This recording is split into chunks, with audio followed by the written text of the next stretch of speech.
자, 그래서 이제 기호 중에서 이제 이러한 편리한 얘기만 먼저 했고요. 그다음에 RLC 이제 이렇게 있잖아요. 그 RLC하고 X 즉 리액턴스의 차이가 있는데 이제 그 부분을 한번 보도록 할게요. 자, 우리가 이제 먼저 레지스턴스라고 하는 R 여기에 개념이 나오죠. 제가 말하고자 하는 것은 여기에 그 R을 계산할 때에 고유 저항이라는 개념을 설명해 볼까 하는 거예요. 여기서 뭐가 됩니까? 우리가 R은 로우의 A분의 L이다라고 표현을 하죠. 자, 이 로우라는 개념이에요. 로우. 고유 저항이죠. 예. 자, 그러면 이 고유 저항이 뭐냐 하는 겁니다. 예. 그럼 고유 저항이라는 거는 물질이 가지고 있는 뭐가 돼요? 있는 어떤 특성, 전기적 특성 중에 하나 이렇게 표현을 할 수 있겠죠. 그런데 내 입장에서는 약간 달라요. 다시 말씀드리지만 이거 발 뺀다, 안전장치를 한다 이렇게 생각해도 되는데 여러분 생각하기 나름이고요. 나는 이렇게 생각한다라는 거예요. 예. 그럼 먼저 전류의 정의를 먼저 봐야 돼요. 예. 그러면 이게 전류란 이렇게 되는 거고요. 그 다음에 전류의 크기 이렇게 이제 나눠서 봐야 됩니다. 나눠서. 그래서 전류란 무엇이냐라고 이야기를 할 때 전하들의 흐름 이렇게 얘기가 되는데 그런 말 이제 뺄래요. 전기량의 어쩌고저쩌고 이렇게 이제 뺄 거고요. 그냥 뭐가 됩니까? 저는 여러분에게 머릿속에 넣기 위한 거니까 여기에 이렇게 됐을 때에 물질 속에 있는 전자가 있다라고 얘기하고 얘가 가지고 있는 전기량이 1.602 10의 마이너스 19승 쿨롱이다라고 얘기했는데 이런 거 하지 말자 이거죠. 그랬죠? 제가 그냥 이거는 뭐로 보자?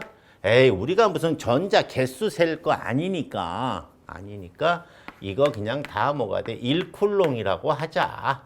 전자 하나가 가지고 있는 게 전하량을 우리가 뭐가 돼요? 1쿨롱이라고 하자.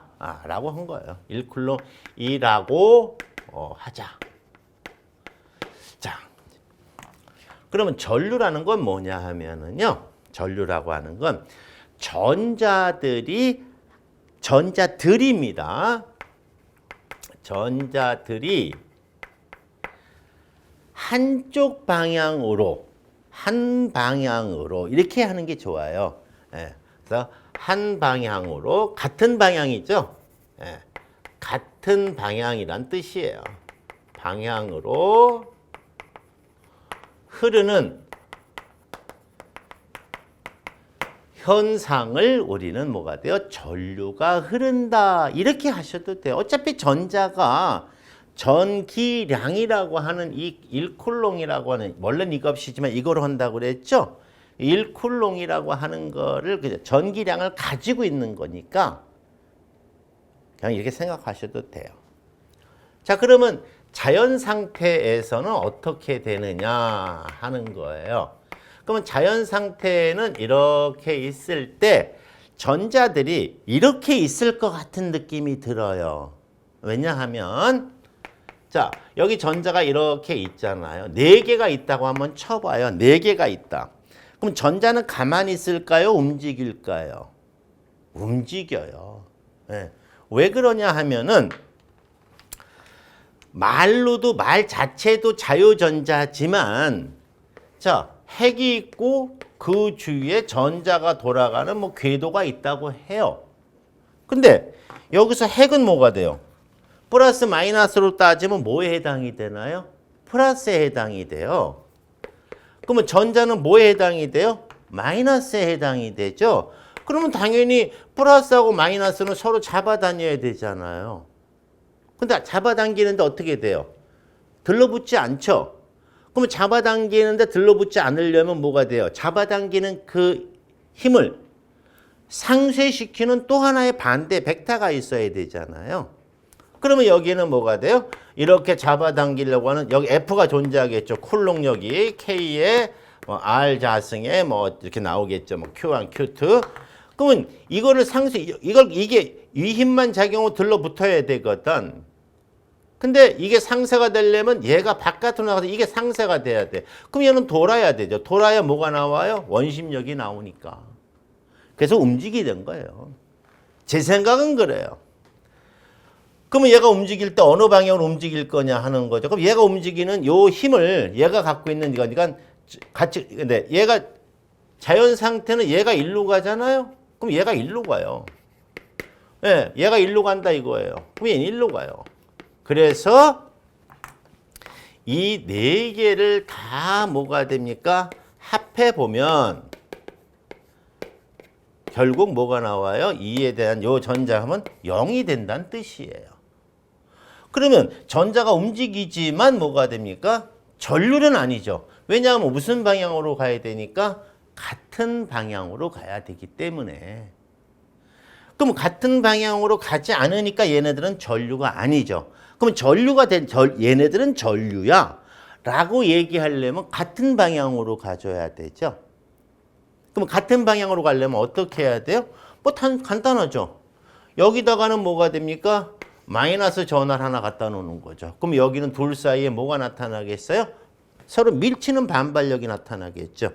이때 여기다가 짜잔 하고 플러스를 하나 갖다 놓으면 여기는 반발력, 여기는 흡인력이니까 어떻게 됩니까?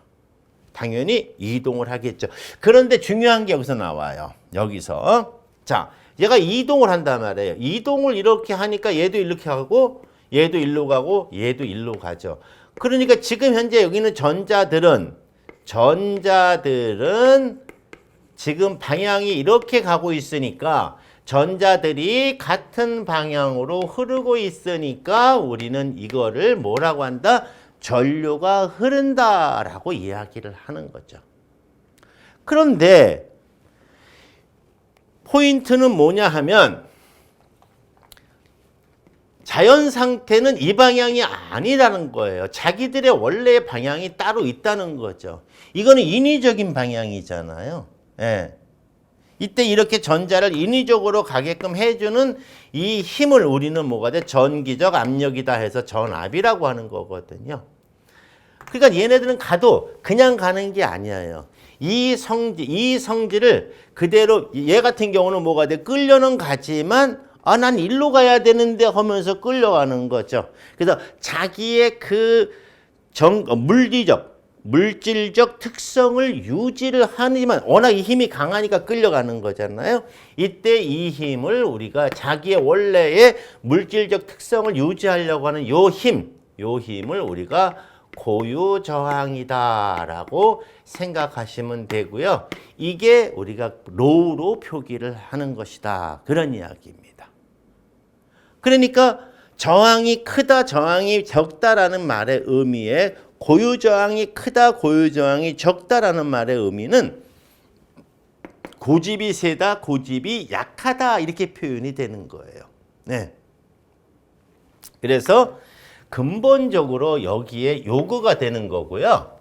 그래서 이노마의 얘네들을 끌고 갈 때에 얘네들이 버팅기는 힘은 요 고유 저항에 의해서 결정이 지어지는 거고, 그 다음에 L과 뭐 A분의 L은 무슨 뜻이냐 하면 생각을 해보세요. 끌고 가는데, 끌고 쭉 이렇게 가는데 뭐 갈 길이 멀어. 그럼 당연히 뭐가 됩니까? 힘이 들겠죠.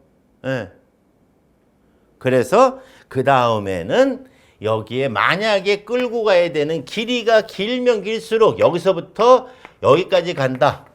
그럼 길면 길수록 힘은 더 뭐가 돼요? 더 많이 들 것이고, 그 다음에 좁은 길보다는 넓은 길이 뭐가 돼? 끌고 가기가 수월하다라는 개념이 되는 거죠. 그래서 이렇게 들어가는 거다 하는 거예요.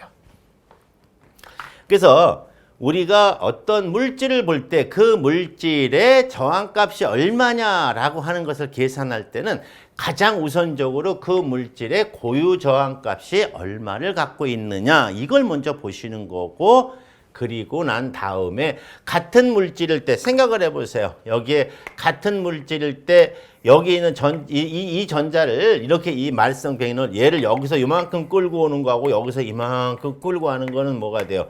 당연히 L2가 더 크겠죠? 그래서 이런 개념을 갖고 있는 것이다 라는 겁니다.